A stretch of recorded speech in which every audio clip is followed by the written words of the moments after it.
सभी भक्तजनों को राधे राधे। कथा शुरू करने से पहले एक छोटी सी रिक्वेस्ट, अगर आपने मेरे चैनल को अभी तक सब्सक्राइब नहीं किया है तो प्लीज इसे सब्सक्राइब करें और वीडियो को ज्यादा से ज्यादा शेयर करें ताकि और लोग भी इस पुण्य कथा को सुनकर इसका लाभ ले सकें। अगर आप पाठ या जाप की कोई धार्मिक किताब, पूजा या पाठ का किसी भी तरह का कोई सामान या शादी ब्याह की जरूरतों का कोई सामान खरीदना चाहते हैं तो नीचे डिस्क्रिप्शन में दिए हुए अमेज़न स्टोर के लिंक पर जाकर खरीद सकते हैं। अगर आप चैनल की मेंबरशिप लेना चाहते हैं तो वीडियो के नीचे दिए गए ज्वाइन बटन पर जाकर ले सकते हैं।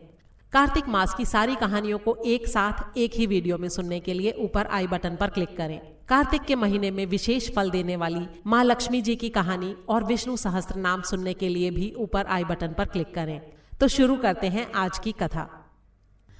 कार्तिक मास महात्म्य 24वां अध्याय।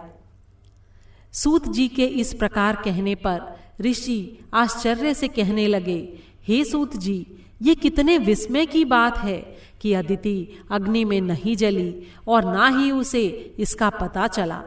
तब सूत जी बोले, हे ऋषियों, इसमें आश्चर्य की क्या बात है।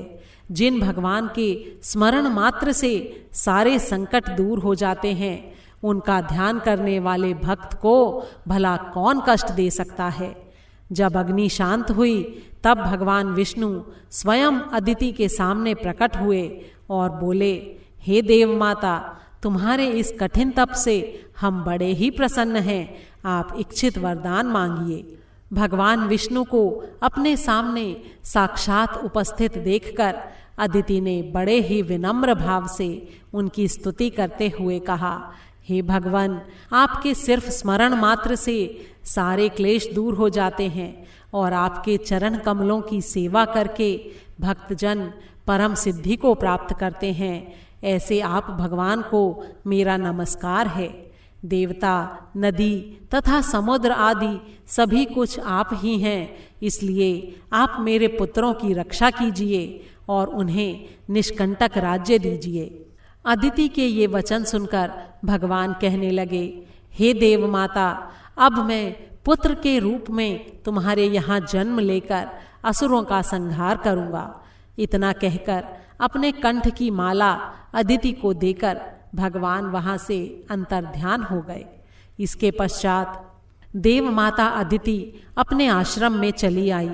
यथा समय अदिति ने हजारों सूर्यों के समान तेजस्वी कमल नयन, शंख, चक्र, गदा, पद्म, कमंडल और पीतांबर धारण किए हुए मुनियों द्वारा स्तुति किए जाने के योग्य, भक्तों के परम प्रिय और दुष्टों का संहार करने वाले वामन भगवान को पुत्र रूप में प्राप्त किया। वामन भगवान को अपने आश्रम में देखकर कश्यप आदि ऋषियों ने भगवान की स्तुति की। तब वामन भगवान कश्यप जी से बोले, हे पिताश्री, हम प्रसन्न हुए और आपके सारे मनोरथ पूर्ण हों। हमने अब तक 2 बार आपके घर में जन्म लिया है और आगे भी जन्म लेंगे। उधर राजा बलि ने दैत्य गुरु श्री शुक्राचार्य जी की अध्यक्षता में एक बड़ा ही भारी यज्ञ प्रारंभ किया। उसमें हवि ग्रहण करने के लिए उन्होंने लक्ष्मी जी सहित विष्णु भगवान का आवाहन किया। उसी समय भगवान बटुक यानी ब्रह्मचारी के रूप में वहां पर उपस्थित हो गए। भगवान के बौने ब्रह्मचारी के रूप में होते हुए भी सभी ऋषि लोग अपनी ज्ञान दृष्टि से उनको पहचान गए। उन्हें देखकर दानवों के गुरु शुक्राचार्य जी ने राजा बलि को सारी स्थिति से अवगत करा दिया। बोल श्री विष्णु भगवान की जय। 24वां अध्याय समाप्त हुआ।